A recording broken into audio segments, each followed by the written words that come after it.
I saw on Kelsey Lee Reed's channel the coffee book tag, and I couldn't not do it.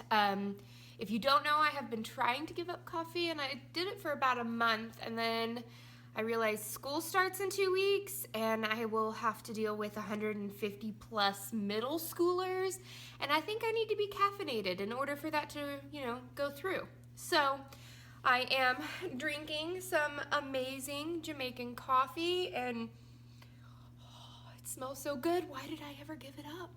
So without further ado, I am going to do the coffee book tag. So let's get to it. First question is black coffee. Name a book that has hardcore fans but is really hard to get into.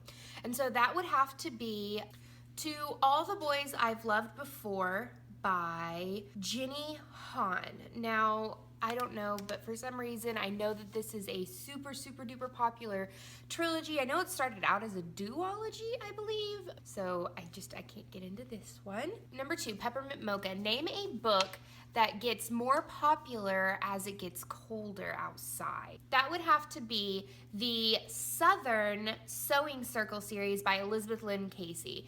I think I started that series in the winter time, and ever since then, anytime I read her books, I think of fall and the winter and changings of color and the leaves, and it's just my absolute favorite. So that is the series that I think about. Hot Chocolate is the third one. And what is your favorite childhood series? Now, it's not necessarily my childhood, but I taught 5th grade for 5 years, and I did read-alouds with my students, and my favorite read-aloud was the Among the Hidden series by Margaret Haddix. Oh my goodness, it's 7 books in the series, and every year I have read all 7 books to my students. It's sort of post-apocalyptic. What if the government sort of takes over and population law is in place, sort of like it is in China. They can only have 2 children, and so it follows the life of a 3rd child. And so that's all I'm going to tell you, but it's really, really good. Number 4 is Double Shot of Espresso. What book kept you on the edge of your seat as you were reading it? And that would have to be And Then There Were None by Agatha Christie. I read that book while I was in New Orleans last week, and I couldn't put it down. I annotated the hell out of that book, and I was just super excited. I couldn't figure out who was the murderer, and it was amazing, and it kept me on the edge of my seat. If you want to see my reaction right after I finish it, I'll link my vlog from New Orleans down below, because the moment I finished the book, I got my phone out and I recorded my reaction. So if you want to see a more in-depth reaction, you can go to the link down below. Number 5 is Starbucks. Name a book that you are seeing everywhere. And the book that I'm seeing everywhere, because it is a very popular book, because it has booktubers written in it, is Because You Love to Hate Me. Now, I haven't read it yet, but it is everywhere. I'm seeing all different kinds of booktubers celebrate the booktubers that helped write the stories and the questions and the story prompts and things like that. So that is a book that I keep seeing everywhere. Number 6, The Hipster Coffee Shop. Give a indie book writer a shout out. So I'm gonna go with Sword Masters by Selena Rosen, and I have actually met her. She used to come to the Star Trek convention here in Tulsa, and I sort of grew up knowing her, and when I started getting interested in her books, I bought the Sword Masters, and it was absolutely amazing. And then she also came out with Jabone's Sword, and it was really good as well. It's very it's LGBTQ kind of book. It's sort of like a Mulan retelling too. Like, I don't know, but it's really good. So go check out Selena's stuff. I swear you will not regret. Oops, I accidentally got decaf. Name a book you were expecting more from. Now, the book that I was expecting more from was called A Scone Killer.